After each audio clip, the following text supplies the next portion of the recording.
Kung bago ka lang sa channel na to at isa kang true-blooded Aldab Nation na nagmamahal po kila Maine Mendoza at Alden Richards, tama po ang channel na pinuntahan mo, kaya consider na kitang bagong subscriber.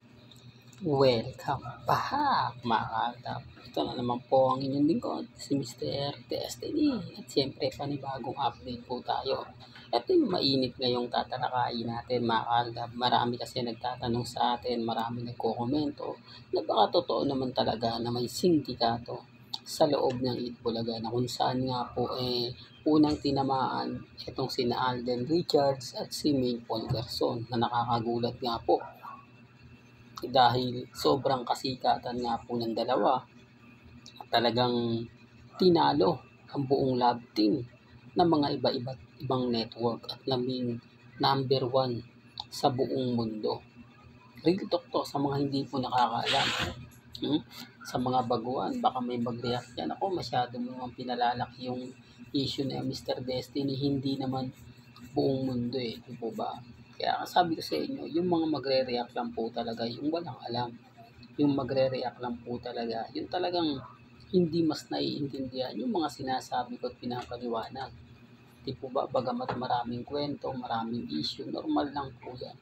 Sabi ko nga po sa inyo, basta't na andito kayo sa channel ni Mr. Destiny, marami kayong maiintindihan, mauunawaan ng mga bagay-bagay nga po na dito nyo lang po mapapanood sa channel ni Mr. Destiny dahil ang Aldab po ay hindi po mawawala. Si Mr. Destiny patuloy pong magbibigay ng mga update, especially po sa mga mami, sa mga titas, sa mga senior.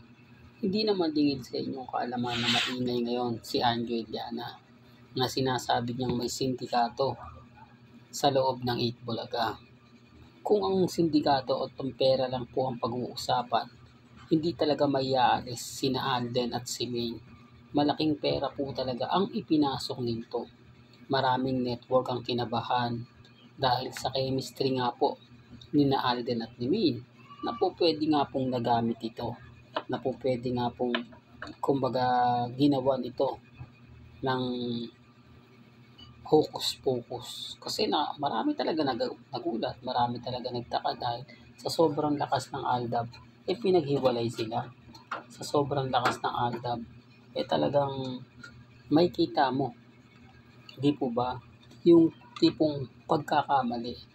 Yung tipong tama ka Mr. Destiny kasi yung kasikatan nila biglang naglaho Ibig sabihin, hindi naglaho. Ibig sabihin, biglang pinaghiwalay yung kasikatan ng Aldab na unti-unti nga pong dinaw.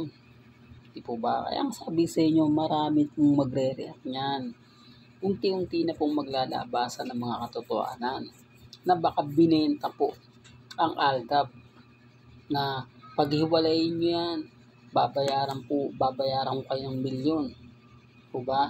Dahil malaking threaten nga po talaga yan sa showbiz industry na dalawang isang love team lang ang mangingibabaw sa buong mundo o sa buong Pilipinas.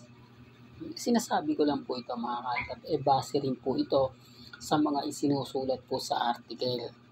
Base rin po ito sa mga komento po sa social media. Yun naman po yung sinasabi ko, kagandahan nyo po sa channel ni Mr. Destiny dahil lahat yan pinag-uusapan natin about sa Aldab. Kasi ito, yung iba po ini-scroll yan Pag alam nila, naku, hindi naman tayo magiging trending dyan. Naku, hindi naman tayo pag-uusapan dyan kasi luma na yan. Kasi kumbaga wala nang manonood dyan.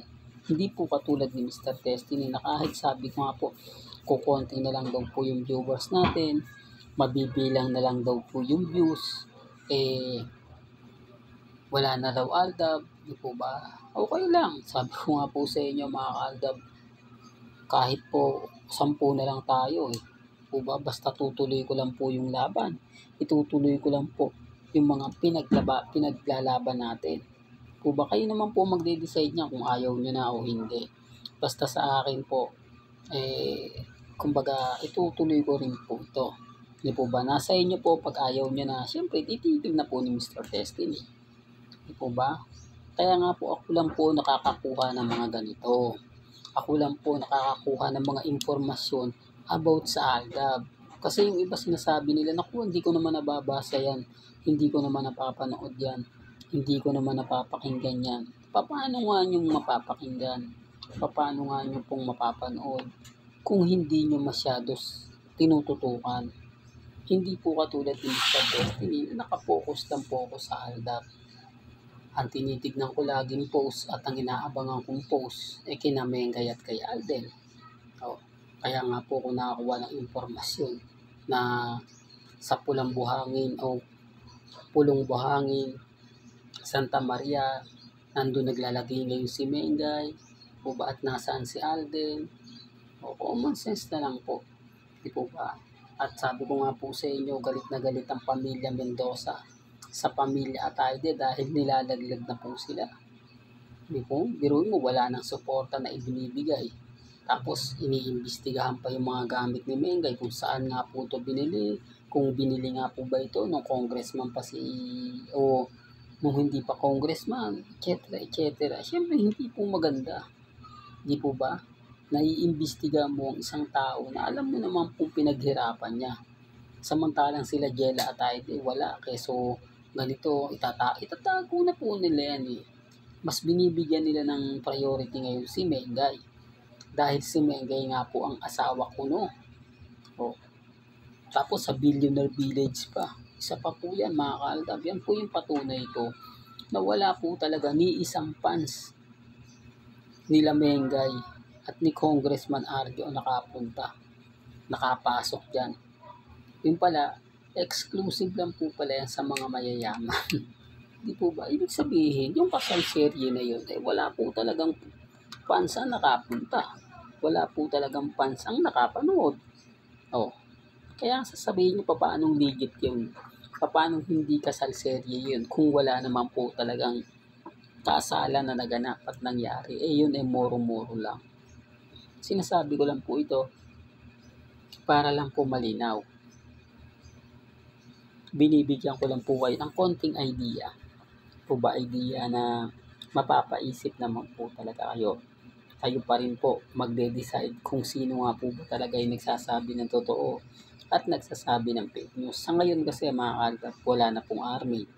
Wala nang update kay Main. Bibihira na po ito makita sa Instagram, sa Twitter, sa Facebook. Minsan na nga lang po siya mag-post at napakatagal pa. Hindi po katulad ng dati na kaliwat kanan po yung update, kaliwat kanan po yung post ng mga army at mga main fanatics. Ngayon, mabibilang nyo na yun. Ngayon, mararamdaman nyo na lang na parang kumukunti na. Real talk to mga kaaldab, hindi lang kumukunti, talagang wala na. Dahil i-search nyo po ang mga army, talagang nagmistulang, nagmistulang wala na. Pero siyempre mga kaaldab, wala pong pilitan.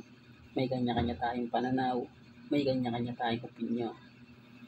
Well, hanggang dito na lang po ang ating latest updates. Kaya kung gusto niyo pa po ng pinaka-latest at sariwang update, abay tumutok po kayo dito po sa channel ni Mr. Destiny para updated po kayo sa mga bago at sa mga latest na i-upload po natin maya-maya lang. Hanggang sa muli, salamat po sa panonood at pakikinig.